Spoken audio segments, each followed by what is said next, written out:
Okay, Bismillahirrahmanirrahim. Assalamualaikum dan selamat datang. Selamat sejahtera. Okay. Hari ini saya akan menerangkan topik berkenaan dengan fire extinguisher. Kenapa pentingnya topik fire extinguisher ni? Sekejap lagi saya akan explain secara detail. Kenapa penting topiknya? Okay, sebelum tu saya izinkan saya untuk membuka sikit masa, sebab saya tak selesai nak bercakap. Okay. Harapkan semua partisipan dapat pakai mask dengan proper lah. Mask, boleh mas? Ya? Okey, terima kasih. Alright, saya juga akan menyampaikan sharing mix dalam bahasa Inggeris dan juga bahasa Melayu. Okay, let me introduce myself. Nama saya Zarizal, Zarizal PhD. Okay, saya berasal dari Kemaman, Terengganu, tapi dah berada dekat Pasir Gudang, menetap dekat Pasir Gudang dah 12 tahun. Saya punya study dalam Bachelor Manufacturing Engineering. Sebelum ni saya bekerja sebagai engineer selama 7 tahun. Sebelum saya transfer menjadi EHS. EHS dan saya juga sekarang adalah SHO pada company saya dan juga komputer besar. InsyaAllah tahun depan saya akan review saya punya green book, insyaAllah. Okay, alright. Hari ini kita akan belajar berkenaan dengan fire extinguisher. Sebelum tu, kita akan belajar berkenaan dengan konsep fire triangle. Kenapa pentingnya fire triangle ni? Sebab konsep-konsep api berasaskan fire triangle ni. Okay, kita kena perlu faham lah. Okay, dan kedua, setiap fire extinguisher kita perlu inspect. Kita tak boleh nak guna dia. Sebelum kita nak guna, kita tahu benda tu okey ke tak. Dan seterusnya kita akan belajar cara-cara nak gunakan fire extinguisher itu sendiri. Okay. Dan seterusnya kita akan ada conclusion dan juga akan ada assessment. Macam mana assessment tu? Dalam assessment ni, saya akan bagi, okay, overall kita punya topik hari ni, kita akan start dengan lecture selama 15 minit. Alright? Dan seterusnya akan ada assessment selama 15 minit. Akan ada assessment selama 5 minit. Untuk assessment ni, dia akan ada dua. Pertama, written assessment selama 2 minit dan juga practical assessment selama 3 minit. Okay, clear? Ada soalan tak pasal assessment? Tak ada, terima kasih. Alright, untuk safety briefing, emergency evacuation akan trigger by siren dengan paging untuk evacuation. Fire, please evacuate. Baru kita evacuate. Kita evacuate kat mana? Meeting point dekat hangar, depan Dewan Seri kat bawah tu kan. Ada kawasan parking yang luas kan. Kita parking akan assembly kat situ. Dan juga register your name dekat connector dan juga tempat headcount dekat meeting point tu. Dalam sebarang keadaan jangan cuba-cuba sekali nak balik kepada tempat asal. Contohnya dekat kita office, jangan. Whatever yang berharga pun you leave it there. Jangan apa ni, jangan ambil lah, jangan return. Sampai kat selamat, dekat selamat baru kita continue. Okay? So topik ni kita start dengan warm up. Montage dulu video. Kenapa fire safety sangat penting? Kita start dengan fire extinguisher. Kenapa fire safety sangat penting? Okay, tengok video ni. Ni video diambil lebih kurang 3 minggu yang lepas. Berlaku kejadian satu letupan dekat Peru, Lebanon. Okay, iaitu ammonium nitrate. Ammonium nitrate sebanyak 2,700 kilo hektare meletup di Lebanon. Okay, tengok ni video ni.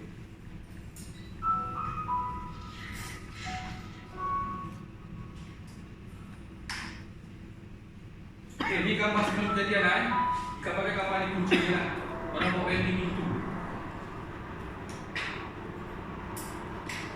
Nampak ada spark-spark kan? Sebab dia simpan ammonium nitrate tu dalam gudang. Sure.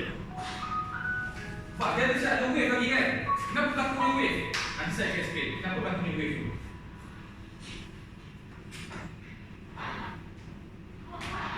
InsyaAllah.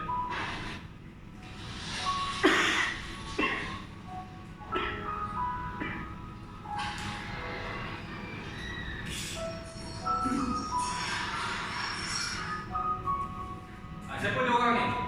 Ada info tak? Siapa dia orang ni? Firefighter dalam kes ni. Dia adalah first responder dalam kes ni. Dalam ni 5,000 orang cedera, 100 orang meninggal dan 60 diri hilang.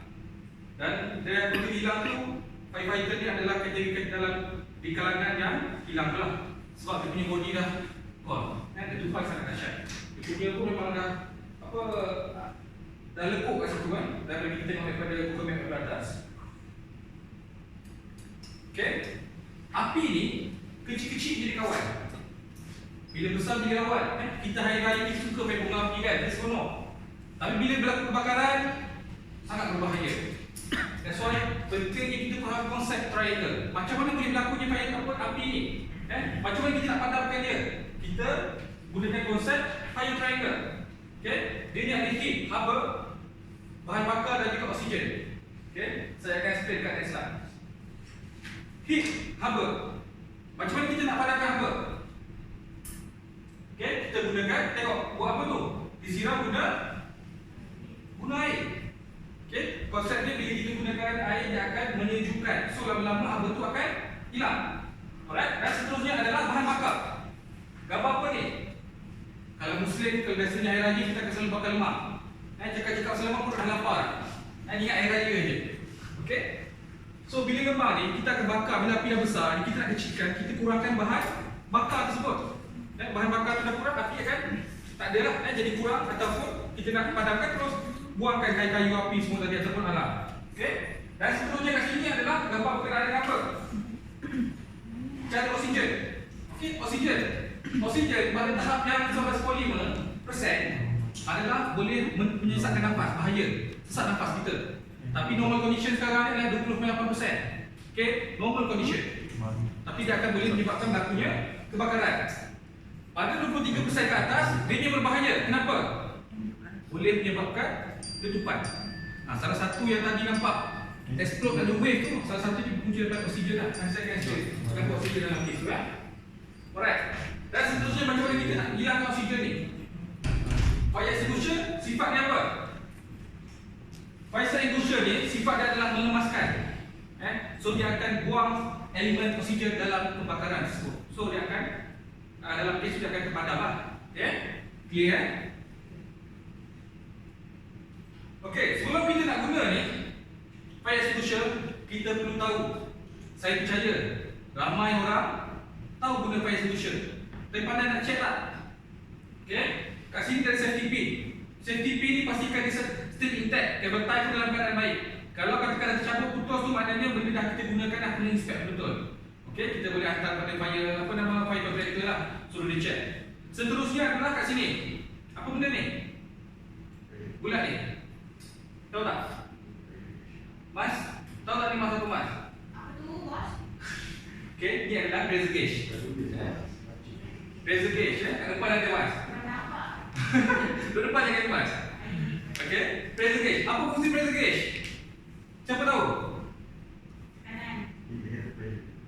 Dia dalam tujuan ni, razor gauge adalah untuk mengukur tekanan dalam silinder ni. Berapa tekanan dia? Okay, biasanya kat sini kalau kita tengok anak panah berada dalam hijau ataupun hitam dalam keadaan baik. Kalau kurang tu maknanya kena refill lah. Okay, additional information saya bagi tahu, dipastikan hose dalam keadaan baik, tak ada rosak semua. Dan juga kat sini ada dia punya bomba punya license. Dia setahun sekali kena renew Dan juga kat bawah ni dia ada manufacturing date. Saya tengok silinder ni pada 2011. Untuk fire extinguisher setiap 10 tahun dia kena buat hydrostatic test. Kalau tak okey, kita tak keluar, kita kena scrap lah. And then dia test dia. Okay. So biasanya untuk fire extinguisher best practice kita gunakan tag. Setiap bulan sekali kita akan check dia punya dan ada sign. Okay. Biasanya saya pun selalu check lah fire extinguisher. Kadang termis-mis jugalah sometimes, tapi kita kena make sure comply dengan kita punya best practice punya requirement. Dan seterusnya, macam mana nak guna fire extinguisher susah ke? Kenapa penting fire extinguisher? Kena ingat bukan fire extinguisher bukan setakat digunakan di tempat kerja, tapi di rumah pun sama kita guna-guna. Contohnya sekarang, MCO, semua jadi tukang masak ke? Tukang masak semua jadi, tapi bila masak, panaskan minyak, lupa nak padam. Main Facebook. Lupa nak tengok resepi semua. Bila terlalu panas dia akan boleh menyebabkan berlakunya kebakaran. That's why kita perlukan fire extinguisher untuk padam dekat rumah. Yang perempuan pun tahu. Cara konsep senang. PASS. Lulus pas. Pertama adalah tengok kat sini, pull the pin. Pull the pin, nampak pin ni. Okey, cara tadi kan letak kan, you jangan tarik. Kalau you tarik akan susah. You kena twist sikit, baru you tarik. Pull the pin. Okey, seterusnya adalah aim. Aim adalah bentuk aim. Aim at the base of the fire. You jangan sesekali bagi dekat lidah api tu. Kalau lidah api tu dekat lidah apa? Tak padam lah. Dekat base dia akan ada sumber api. Semua tadi tu bahan bakar kat situ. Okey, dia ada unit oksigen kat situ. Dan seterusnya, you kena pastikan jangan dekat-dekat dengan api. Kenapa? Kalau you dekat dengan api, panas tau. You punya bola roma nanti habis. Dah tak cantik lah. Dengan baunya bau bulu roma semua tu bakar semua. Okey. Dan seterusnya, pastikan jarak bila nak padam kan, jarak 2 meter cukup. Sebab pressure cukup sampai. Kalau ada masa you try pergi lah training bomber ke, firefighter bomber sangat seronok, sangat enjoy. Dan seterusnya you tekan squeeze. Dia punya handle ni. Kat sini ada handle you tekan. Okey. Dan juga sweep kiri kanan. Ada kat api, sweep kiri kanan. Faham okey. Airis, apa konsep untuk padam api? PASS. Orang nak faham okey, sekarang saya minta tolong seorang volunteer tunjuk cara macam mana nak gunakan fire extinguisher. Boleh? Siapa volunteer? Okey, orang nak. Thank you. Okay, so ada 4 step untuk gunakan fire extinguisher. Pass. Nombor 1, P itu untuk pull. Pull apa? Pull the pin. Okay, So pull the we pin. have to squeeze and then pull. And then second, A stands for aim. So we have to aim at the edge of the fire. Base of fire. Yeah, base of the fire. And then number 3 is S, squeeze. So Squeeze the handle. we have to squeeze the handle. And then number 4 is sweep from side to side, left and right. So yeah, Okay. 4 steps. Alright, thank you very much, Morgana. Alright, give a clap, Morgana. Okay. Conclusion hari ini kita dapat belajar berkenaan dengan konsep fire triangle. Semua faham konsep fire triangle dan juga tahu macam mana nak inspect fire extinguisher. Dan juga tadi kita demonstrate daripada Morgana dah demonstrate macam mana nak gunakan fire extinguisher. Okay? So ada apa soalan tak? Okay? Tuan, saya tadi sikit. Dia guna extinguisher. Berapa yang optimum untuk starting kita padamkan api? Daripada recommendation 2 meter 6 dah. Betul. Okay? Alright, so ini adalah future training saja dekat Nayosh Bangi pada 30 hari bulan, lebih kurang sebulan dari sekarang. Okay? Kenapa training ini penting? Kalau tengok title, Training Chemical Hazardous to Health and STS Awareness. Kenapa ini sangat penting? Dia berkenaan dengan bahan kimia. Semua orang tahu bahan kimia. Macam saya pun background daripada bahan chemical. Bila kita bekerja dengan chemical ni, kita perlu tahu sifat-sifat dia. SDS adalah stand for Safety Data Sheet. Dalam chemical ni sendiri, saya bagi background pasal topik ni. Dalam chemical ni sendiri dia ada, kita perlu tahu sifat-sifat dia macam mana. Dalam chemical dia ada surat beranak. Kita panggil Safety Data Sheet, ada 16 elemen. Dalam elemen-elemen tersebut dia ada cerita semua. Sifat dia bahaya dia apa? PPE yang kena pakai. Kita nak letak kat mana, simpan kat mana, macam mana dia punya physical properties dia. Takat lembu, semua cerita dalam tu. Okay? Kat sini sangat penting. Dan juga kita tadi buat dalam kejadian tu. Kejadian yang tempat tadi dekat berlaku dekat Lubnan, iaitu melibatkan 2,700 tan. Dekat Malaysia kita ada SIMAH regulation. Di mana SIMAH regulation ni dia akan kawal bahan-bahan yang berbahaya ni lah. Okey? Major hazard to industries. Dia akan kawal bahan mudah terbakar ni, dia akan limit-limit dia tak boleh simpan suka-suka. Okey? Dalam kes tersebut, bahan bakar amonium nitrate. Amonium nitrate ni apa? Tahu tak apa digunakan untuk apa? Amonium nitrate digunakan untuk membuat bom dan juga baja lah. Dekat CCM masih gudang ada. Company digunakan buat baja. Okey? So bahayalah, sangat bahaya. Dan juga salah satunya boleh buat bom dengan kuantiti 2,700 tan. Dalam SDS ni cerita detail. Macam mana chemical tersebut? Dalam salah satu hazardnya adalah oxidation. Oxidation ni macam mana? Okey? Siapa tahu oxidation macam mana? Siapa ada background chemical tak? Okay, so kalau nak tahu assessment macam mana, join kelas saya akan bagi special rate dan kita akan tahu more detail special discount, special untuk kawan-kawan saya. No problem okay. Alright, so sekarang kita akan teruskan, kita akan pergi kepada written assessment. Minta tolong. Okay, ada 10 soalan, pasima adalah 80%. Tolong jawab Lulus kalau fail kena repeat balik. Boleh kan?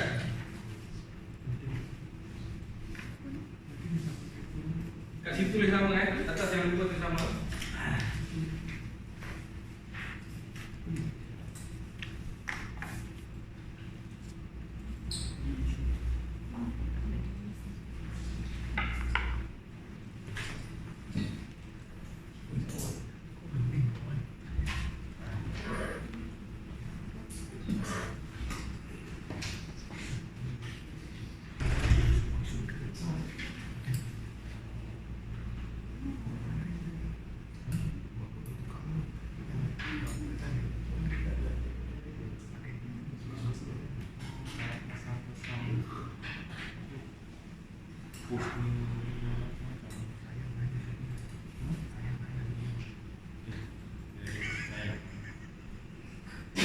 Siap, habis.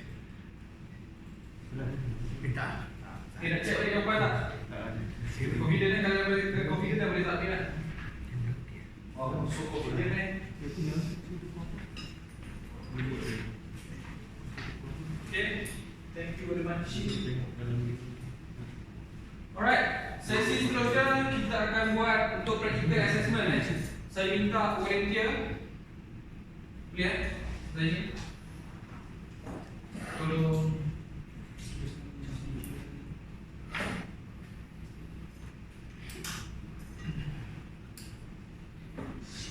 Okay, practical assessment ni minta tolong cara-cara nak gunakan file institution saya bagi tahu tadi. Ada konsep apa ingat tak? Ingat balik saya tak bagi tahu. Untuk menggunakan file institution, so kita akan menggunakan konsep PASS, PASS. So firstly kita kena pull the pin.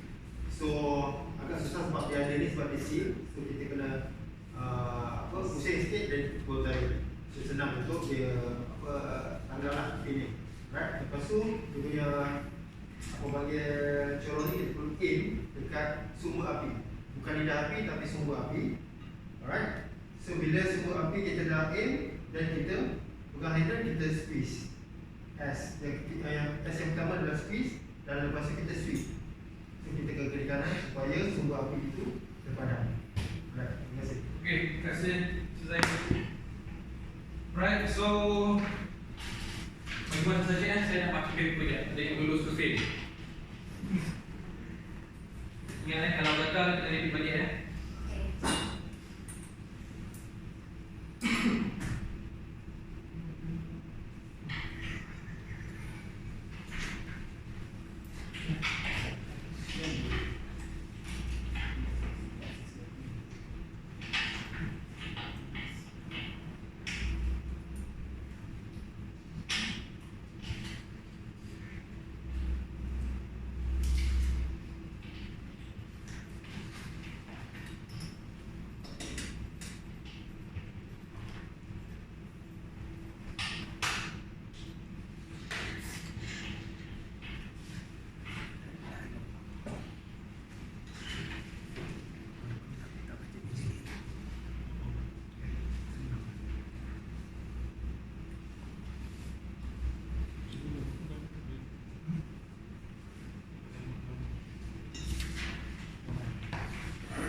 Tanya soalan.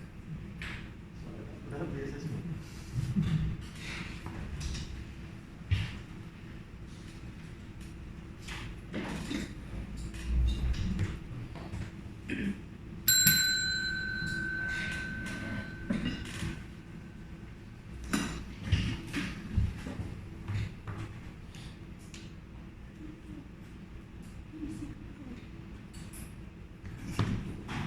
Okay, alright. So terima kasih semua. So kita sampai, kita jumpa next time. Terima kasih dan jumpa lagi. Assalamualaikum.